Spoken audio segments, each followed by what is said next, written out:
இது சூரியன் எஃப்எம். நாங்க சூரியகுமார். இப்ப வாக்காளர் ஓட் போடுறதுக்கு என்னென்ன ஆவணங்கள், டாக்குமெண்ட்ஸ் தேவை அப்படின்னு சொல்லிட்டு பார்க்க போறோம். ஒரு 13 விதமான டாக்குமெண்ட்ஸ் தேவை. அத பத்தி பார்ப்போம். இப்பதான் ஃபர்ஸ்ட் டைம் சூரியன் எஃப்எம் பார்க்குறீங்கன்னா மறக்காம சப்ஸ்கிரைப் பண்ணிக்கோங்க. மறக்காம இந்த வீடியோ நெறைய பேருக்கு ஷேர் பண்ணி விடுங்க. அப்பதான் நாளைக்கு 100% எல்லாரும் ஓட் பண்ண முடியும். அதுக்காக என்னென்ன எல்லா டாக்குமெண்ட்ஸும் அவங்க பூத் ஸ்லிப் இருந்தா போதும். அவங்க பேர் அதில வாக்காளர் அடையாள அட்டையில அந்த ஸ்லிப்ல அவங்க பேர் வந்துட்டு இருந்துச்சுன்னா, இந்த டாக்குமெண்ட்ஸ்ல ஏதாவது ஒண்ணு 13 டாக்குமெண்ட்ஸ் நான் சொல்றேன். அதில ஏதாவது ஒண்ணு கொண்டு போய் கூட நீங்க ஓட் பண்ணிக்கலாம். ஓட்டர் ஐடி தான் இருக்கணுன்றது மேண்டேட்டரி இல்ல. பார்த்தீங்கன்னா வந்து ஃபர்ஸ்ட்டு ஓட்டர் ஐடி தேவை.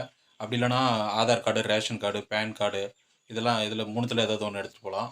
அ அப்படி இல்லாட்டி டிரைவிங் லைசென்ஸு, அப்படி இல்லன்னா பேங்க் பாஸ்புக்கு, பாஸ்போர்ட்டு அப்படியும் இல்லாட்டி பார்த்தீங்கன்னா, உங்ககிட்ட 100 நாள் வேலை அட்டை இருந்துச்சுன்னா 100 நாள் வேலை அட்டை எடுத்துட்டு போங்க. அப்படி இல்லாட்டி முதலமைச்சரின் மருத்துவ காப்பீடு அட்டை இருந்துச்சுன்னா அதை எடுத்துட்டு போங்க.